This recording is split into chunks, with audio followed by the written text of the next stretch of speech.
Siva media நண்பர்கள் அனைவருக்கும் வணக்கம். சேலம் சுற்றுப்பகுதி மாவட்டங்கள் எல்லாத்துலேயுமே பார்த்திங்கன்னா மாரியம்மன் பண்டிகை, திரௌபதி அம்மன் பண்டிகை, காளியம்மன் பண்டிகை, செல்லாண்டியம்மன் பண்டிகை, இந்த மாதிரி பல பண்டிகைகள் நடக்கும்.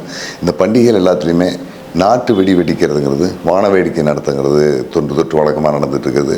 காலப்போக்கில் இதனுடைய வீரியம் ரொம்ப அதிகமானதுனால அடிக்கடி விபத்துக்கள் ஏற்படுது. நேற்று முன்தினம், அதாவது ஏப்ரல் 25 அன்னைக்கு இரவு சேலம் மாவட்டம் ஓமலூர் பக்கம் இருக்கக்கூடிய கஞ்சநாயக்கம்பட்டி அப்படிங்கிற ஒரு கிராமத்தில் நடந்த வெடி விபத்தில் 4 பேர் கொல்லப்பட்டதாக ஒரு செய்தி பரவலாக எல்லாருக்கும் தெரிஞ்சிருக்கும். இந்த 4 பேர் கொல்லப்பட்டது உண்மையிலேயே கோயில் திருவிழாவால் ஏற்பட்ட விபத்தா அல்லது அங்கே என்ன நடந்துங்கிறத பார்க்குறதுக்காக நம்ம கஞ்சநாயக்கம்பட்டிக்கு போயிருந்தோம். அங்கே போனதுக்கப்புறம் தான் ஒரு உண்மை தெரிஞ்சுது. கோயில் திருவிழாவுக்கும் இந்த வெடி விபத்துக்கும் துளியும் சம்பந்தம் இல்லை. ஒரு தனிநபர் தன்னுடைய ஆடம்பரத்தை காட்டிக்கிறதுக்காக ஏற்பாடு செஞ்சுருந்த ஒரு விழாவின் தொடர்ச்சியாக இந்த வெடி விபத்து நடந்திருக்கு அப்படின்னு தெரிஞ்சுது. இந்த வெடி விபத்தில் செல்வராஜ் வயது 29, லோகேஷ் வயது 21 அப்படிங்கிற 2 இளைஞர்களும் 12 வயது சிறுவர்களான கார்த்திகேயன், தமிழ்ச்செல்வன் அப்படிங்கிற 4 பேர் கொல்லப்பட்டிருக்காங்க. இதை பற்றி இந்த வீடியோவில் நம்ம பார்ப்போம். சேலம் மாவட்டம் ஓமலூர் பக்கம் இருக்கிற கஞ்சநாயக்கம்பட்டி, இந்த ஊரில் ஒரு புகழ்பெற்ற திரௌபதி அம்மன் கோயில் இருக்குது. கிட்டத்தட்ட ஒரு 20 ஆண்டுகளுக்கு மேலே இந்த கோயிலில் எந்த விதமான விசேஷமும் பண்டிகைகள் நடத்தாமல் இருந்திருக்காங்க. கிட்டத்தட்ட ஒரு 15-20 ஆண்டுகளுக்கு ஒரு முறை தான் அந்த கோயிலில் பண்டிகை கடந்த காலங்களில் நடந்தால் அங்கே இருக்கிறவங்கலாம் சொல்கிறாங்க. இந்த சூழலில் அந்த ஊரை சேர்ந்த ராஜேந்திரன், அவர் தான் அந்த ஊர் கவுண்டர், அவர் பொறுப்புக்கு வந்ததுக்கு பிறகு கோயில் கும்பாபிஷேகம் நடத்தணுன்ட்டு கிட்டத்தட்ட ஒரு 6-7 ஆண்டுகளாக முயற்சி பண்ணி கும்பாபிஷேகத்தை நடத்தி 2023ஆம் ஆண்டு முதல் பண்டிகையை போட்டிருக்காங்க. அடுத்தபடியாக 2025ஆம் ஆண்டு சித்திரை மாதத்தில் இந்த பண்டிகை போட்டு நடந்துகிட்டு இருக்குது. கடந்த 25ஆம் தேதி அன்றைக்கி அதனுடைய பண்டிகையின் 15ஆவது நாள் நிகழ்வு. ஒவ்வொரு நாள் திரௌபதி அம்மன் கோயில் நிகழ்வுலையுமே மகாபாரத கதையை படித்து அந்த கதைகளில் வரக்கூடிய கேரக்டர் மாதிரியான கலை நிகழ்ச்சிகளை ஊரில் நடத்திட்டு இருந்திருக்காங்க. இதில் 15ஆம் நாள் நிகழ்ச்சியாக கடந்த வெள்ளிக்கிழமை அன்னைக்கு சென்னிமலை பகுதியை சேர்ந்த ஒரு வள்ளி கும்மி ஆட்டத்து குழுவினருடைய பெரிய ஒரு கும்மி ஆட்டம் நடந்திருக்கு. 250 பேர் அந்த குழுவில் கலந்துக்கிட்டு வள்ளி கும்மி நிகழ்ச்சி நடத்தியிருக்காங்க. சுற்றுப்பகுதியிலேருந்து ஒரு 20,000 மக்கள் வந்து அந்த நிகழ்ச்சியை பார்த்துருக்காங்க.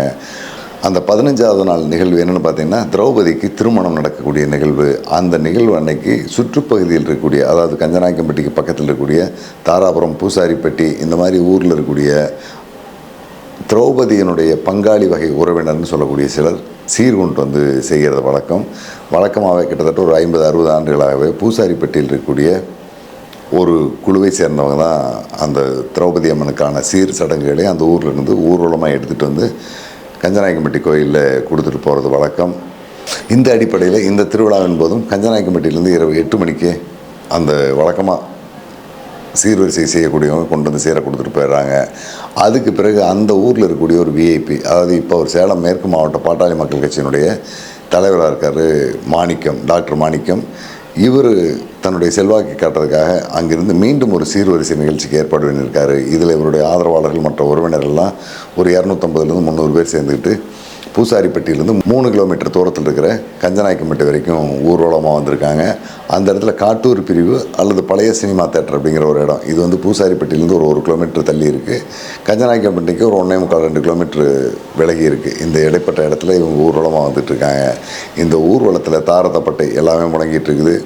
இந்த ஊர்வலத்தினுடைய முன்னால் தன்னுடைய அந்தஸ்தை காட்டுற மாதிரி வான வேடிக்கை நிகழ்ச்சிக்கு ஏற்பாடு பண்ணியிருக்காரு.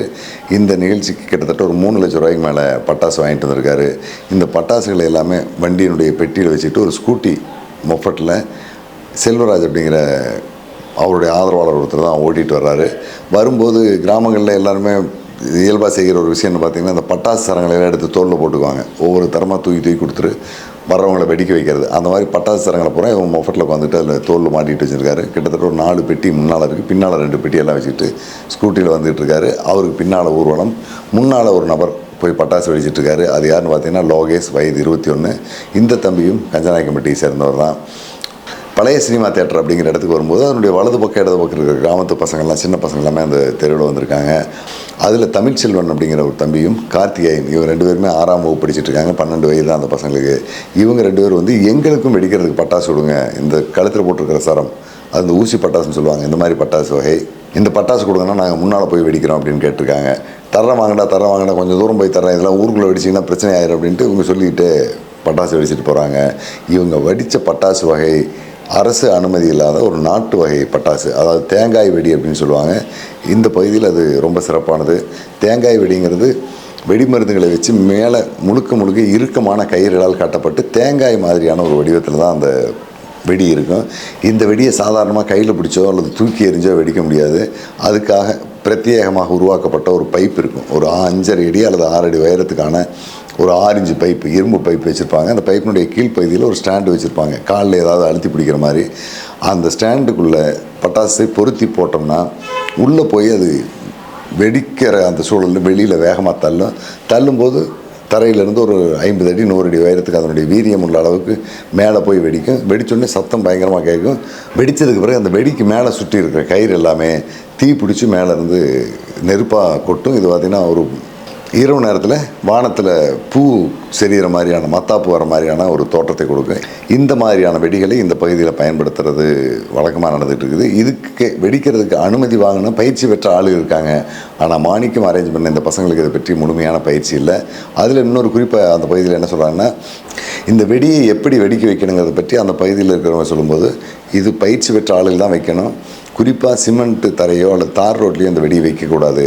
ஏன்னா வெடி வெடிக்கும்போது அந்த பைப் ஒரு அதிர்வு ஏற்படும். அந்த அதிர்வு சில நேரங்களில் பைப்பை திசை மாற்றி விட்டுரும், அல்லது சரிஞ்சதுக்கு பிறகு அது வெடி வேறு திசை நோக்கி போக ஆரம்பிச்சிடும். மண் தரையில் தான் வைக்கணும். மண் தரையில் நீங்கள் வச்சு வெடிக்கும்போது பைப்பில் ஏற்படக்கூடிய அதிர்வை மண் தரை உள்வாங்கிக்கும், அதனால் பாதிப்பு இருக்காது. இவங்க தார் ரோட்டில் வச்சு வெடிக்க வச்சுருக்காங்க, அது மிகப்பெரிய தப்பு அப்படின்னு சொல்கிறாங்க. அதே மாதிரி இந்த தார் ரோட்டில் வச்சு வெடிக்க வச்சுக்கிட்டு லோகேஷும் செல்வராஜும் போயிட்டுருக்காங்க. செல்வராஜ் ஸ்கூட்டி வண்டியில் பட்டாசுகளோடு போயிட்டுருக்காரு. இந்த பசங்க 2 பேரும் எங்களுக்கும் பட்டாசு கொடுன்னு கேட்டு போயிட்டுருக்காங்க. இதுலேருந்து ஒரு 150 அடி தூரத்தில் ஊர்வலம் வந்துட்டுருக்குது. இந்த பழைய சினிமா தேட்டர் அப்படிங்கிற அந்த இடத்துக்கு வரும்போது ஒரு இடத்துல அந்த ஸ்டாண்டை வச்சு தேங்காய் வெடியை வெடிக்க வைக்க லோகேஷ் முயற்சி பண்ணுறாரு. பக்கத்து வீட்டிலேருந்து ஒரு அம்மா முன்னால் கடை வச்சுருக்காங்க. என் கடையில எல்லாம் கண்ணாடி எல்லாம் இருக்குது சாமி, இங்கே வச்சு வெடிக்காமல் கொஞ்சம் தள்ளி வைப்பா அப்படிங்கிறாங்க.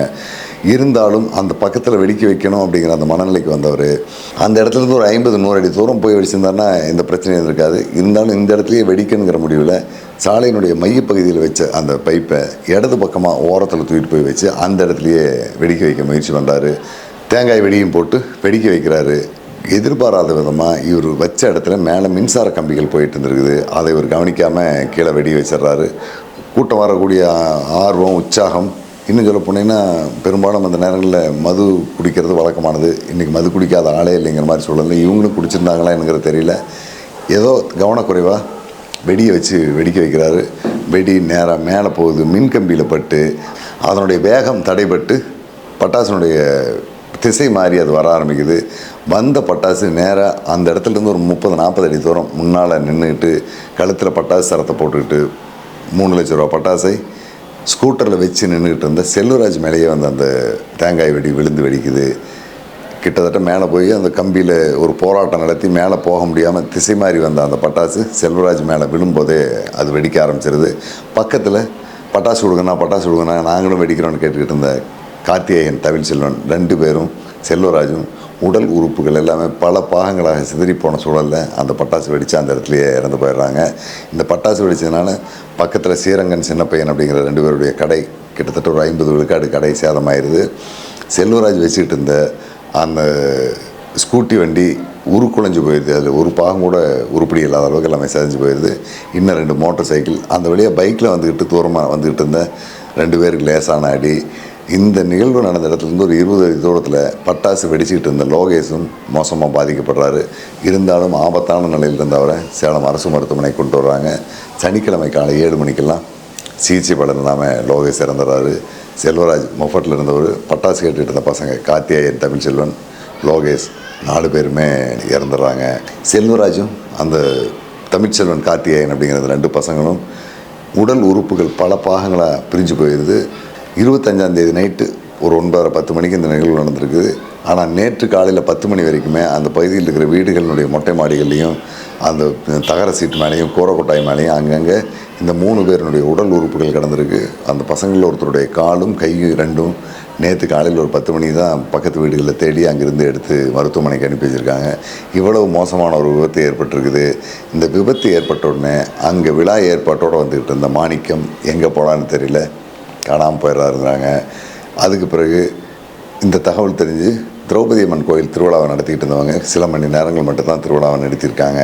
அதுக்கு பிறகு இந்த நிகழ்வுக்கு நமக்கு சம்மந்தம் இல்லை, ஊர்லேருந்து முறையாக வர வேண்டிய சீர் சிற வரிசையெல்லாம் வந்து சேர்ந்துருச்சு. இவர் தன்னுடைய ஆடம்பரத்துக்காக கொண்டு வந்த சீர் நிகழ்ச்சியில் 4 பேர் இறந்துட்டாங்க. கோயில் நிகழ்வுக்கும் இதுக்கும் சம்மந்தம் இல்லைன்னு கோயில் நிகழ்வு நடத்தியிருக்காங்க. கிட்டத்தட்ட அந்த வள்ளி கும்மி ஆட்டமும் நடந்து முடிஞ்சிருக்குது. அதிகாலை 4 மணிக்கு தொடங்க வேண்டிய திரௌபதி திருமணம் மட்டும் ஒரு மணி நேரம் தள்ளி 5 மணிக்கு தொடங்கி 6 மணிக்கு முடிச்சுட்டு தான் அந்த ஊர் கவுண்டர் ராஜேந்திரன் சொல்கிறாரு, இந்த நிகழ்வுக்கும் கோயில் நிர்வாகம் செஞ்சிருந்த கோயில் விசேஷத்துக்கும் எந்த விதமான தொடர்பும் கிடையாது. எங்களுடைய திட்டமிடுதலின்படி ஒவ்வொன்றையும் மிகச்சரியாக வழி நடத்தி நாங்கள் நடத்திட்டு இருக்கிறோம். எந்த இடத்துல போலீஸ் பாதுகாப்பு வேணும், எந்த இடத்துல எந்த வேலையை செய்யணும்னு நாங்கள் திட்டமிட்டு நடத்துவோம். இது டாக்டர் மாணிக்கம் தன்னுடைய கெத்தை காட்டுறதுக்காக கூட்டிகிட்டு வந்த ஊர்வலத்தில் ஏற்பட்ட விபத்து. இதுக்கும் கோயில் நிர்வாகத்துக்கும் கோயிலுக்கும் எந்த சம்மந்தம் கிடையாது அப்படிங்கிறத தெளிவாக சொல்லிட்டாரு. இருந்தாலும் இந்த வழக்கில் நம்ம சிக்கலில் மாட்டிட்டோங்கிற முடிவில் பாட்டாளி மக்கள் கட்சியினுடைய சேலம் மேற்கு மாவட்ட தலைவர் ஊரை விட்டு காணாமல் போயிட்டார். 2 நாளாக அவர் எங்கே இருக்காருன்னு தெரியலன்னு சொல்லிட்டு இருக்காங்க. இந்த நிலையில் இந்த செய்தியை கேள்விப்பட்ட தமிழ்நாடு முதலமைச்சர் மு க ஸ்டாலின் அவர்கள் இறந்து போன குடும்பத்துக்கு ஆறுதல் தெரிவித்ததோட ஒவ்வொரு குடும்பத்துக்கும் 3 லட்ச ரூபா முதல்வர் நிவாரண நிதியிலிருந்து கொடுத்துருக்காரு. சுற்றுலாத்துறை அமைச்சர் பணமரத்துப்பட்டி ராஜேந்திரன் அவர்களும் திமுகவுடைய கட்சி நிதியிலிருந்து ஒவ்வொரு குடும்பத்துக்கும் 2 லட்ச ரூபா, முதல்வர் கொடுத்த நிதி 3 லட்ச ரூபாயோட 5 லட்ச ரூபாயை சேர்த்து அந்த குடும்பத்தாருக்கு பணத்தை கொடுத்துட்டு மருத்துவமனைக்கு போய் அவங்களையெல்லாம் சிகிச்சையில் இருக்கிறவங்கள பார்த்து ஆறுதல் சொல்லிவிட்டு நேரடியாக அந்த நிகழ்வு நடந்த இடத்துக்கும் போயிட்டு ஒவ்வொரு வீட்டையும் பார்த்து அந்த வீட்லேயே அவங்களுக்கான தொகையை கொடுத்துட்டு வந்திருக்காரு. மாலை, அதாவது 26ஆம் தேதி அன்னைக்கு மாலை ஓமலூர் சட்டமன்ற தொகுதியினுடைய அதிமுக சட்டமன்ற உறுப்பினர் மணி அவரும் போயிட்டு ஒவ்வொரு குடும்பத்தையும் பார்த்துட்டு தங்களுடைய சார்பு நிதியாக ஒவ்வொரு குடும்பத்துக்கும் ஒரு 50,000 ரூபா கொடுத்துட்டு வந்திருக்காரு. ஆனால் இந்த 4 பேருமே எந்த சமூகத்தை சேர்ந்தவர்களோ அந்த சமூகத்தை சேர்ந்த ஆட்கள் யாரும் இதுவரைக்கும் அந்த குடும்பத்தை பார்க்க போகல. குறிப்பாக அதையெல்லாம் ஏற்பாடு செய்ய வேண்டிய சேலம் மேற்கு மாவட்ட தலைவர் முக்கியமான காரணமாக இருந்திருக்காரு. அப்படிங்கிறதுனால இந்த அமைப்பு இங்கே நடந்த விஷயங்கள் எதுவுமே பாட்டாளி மக்கள் கட்சியினுடைய தலைமைக்கு தெரியலையா, இல்லை அவங்க அதை பற்றி கவனிக்காமல் இருக்காங்களா அப்படின்னு தெரியல. உடல் சிதறி இறந்து போன 4 பேருமே வன்னியர் சமூகத்தை சேர்ந்தவங்க. அவங்களுக்கு ஏதாவது ஒரு பிரச்சனைனா முதல்ல நின்று குரல் கொடுக்க வேண்டிய பாட்டாளி மக்கள் கட்சி இதுவரைக்கும் இந்த விவகாரத்தில் என்ன செய்யணுங்கிறதே தெரியாமல் இருக்காங்க. அவங்க அப்படி ஒரு அமைப்பு இருக்கா, கட்சி இருக்குதா, அந்த அமைப்பை சேர்ந்தவங்க யாராவது இந்த ஊருக்கு வருவாங்களாங்கிற எதிர்பார்ப்பு அந்த ஊர் மக்கள் பலர்கிட்ட இருக்குது. ஆனால் கட்சி அதை பற்றி எந்த கவலையும் இல்லாமல் போயிட்டுருக்குது. இதில் இறந்து போன சிறுவன் கார்த்திகேயனுக்கு 4 பேர் மூத்த சகோதரிகள் இருக்காங்க. இவன் தான் 5வது பையன், தவமிருந்து பெற்ற பையன் அப்படிங்கிற அடிப்படையில் இவனை ரொம்ப செல்லமாக வளர்த்துட்டு இருந்திருக்காங்க. அந்த பையனை இறந்துட்டான். மீதி இன்னொரு பையன் தமிழ்ச்செல்வன், அவனுக்கும் கூட பிறந்த தம்பியெல்லாம் இருக்காங்க. இந்த விபத்தில் இறந்து போன செல்வராஜ் வயசு 29, அவருக்கும் லோகேஷ் 2 பேருக்குமே இன்னும் திருமணமாகலை. ஆக 4 குடும்பத்தினுடைய வாழ்க்கை ஒரு தனிநபர்களுடைய ஆடம்பரத்தினால அநியாயமாக பறி போயிருக்குது. ஆனால் தீவெட்டிப்பட்டி காவல் நிலைய அலுவலர்கள் இந்த வழக்கு தேர் திருவிழாவின் போது நடந்த ஒரு விபத்தாக மட்டுமே காட்டி அதை முடித்த மாதிரி தெரியுது. இது பின்னால் பாட்டாளி மக்கள் கட்சியினுடைய மாவட்ட தலைவர் மாணிக்கம் தான் இருக்கார். அவர் தனியாக ஏற்பாடு செஞ்சு கூட்டிகிட்டு போன இந்த ஊர்வலத்தில் தான் இந்த விபத்து நடந்திருக்கு அப்படிங்கிறதை பற்றி அவங்களும் தனிப்பட்ட முறையில் வழக்கு பதிவு பண்ண மாதிரி தெரியல. ஏன்னா இந்த பகுதியில் அனுமதி இல்லாமல் பல இடங்களில் பட்டாசு வச்சு வெடிச்சிட்ருக்காங்க. அந்த மாதிரி ஆட்கள் எல்லாமே காவல்துறைக்கு தெரிஞ்சுதான் நடந்துகிட்ருக்குது.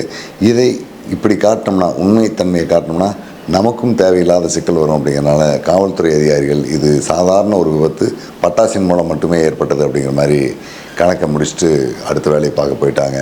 இப்போ பாதிக்கப்பட்டிருக்கிற 4 குடும்பத்துக்கும் அடுத்து யார் எந்த விதமான உதவி செய்வாங்கிற ஒரு எதிர்பார்ப்போடு இருக்காங்க. இதில் என்ன நடந்தது, அந்த குடும்பத்துக்கு நம்ம என்ன கைமாறு செய்யணும் அப்படிங்கிறத பற்றி முடிவெடுக்க வேண்டிய பாட்டாளி மக்கள் கட்சியினுடைய தலைமை என்ன செய்கிறதுங்கிறதே தெரியாத குழப்பத்தில் இருக்கிறதா தெரியுது. சேலம் மாவட்டம் மட்டுமல்ல, சேலம் மாநகரம் உள்ளிட்ட சேலத்தினுடைய சுற்றுப்பகுதி அத்தனை இடங்கள்லையுமே திருவிழா காலங்களில் வெடி வெடிக்கிறதுங்கிறது காலப்போக்கில் இப்போ பெருகி வரக்கூடிய ஒரு கலாச்சாரமாக போயிட்டுருக்குது. இதனால் சாலையில் வரக்கூடிய மக்களும் சரி, வீடுகளில் குடியிருப்போரும் பெரிய அளவில் பாதிக்கப்பட்டுருக்காங்க. கிராமப்புறங்களில் இந்த வெடி கட்டவிழ்த்து விடப்பட்ட நிலை தான் போயிட்டுருக்குது. நாட்டு வெடிங்கிற பேரில் அவங்க பயிற்சி பெற்றவங்களோ அல்லது தரமான மருந்துகளை தயாரித்து கலக்கிறாங்களோ எதுவுமே தெரியாது.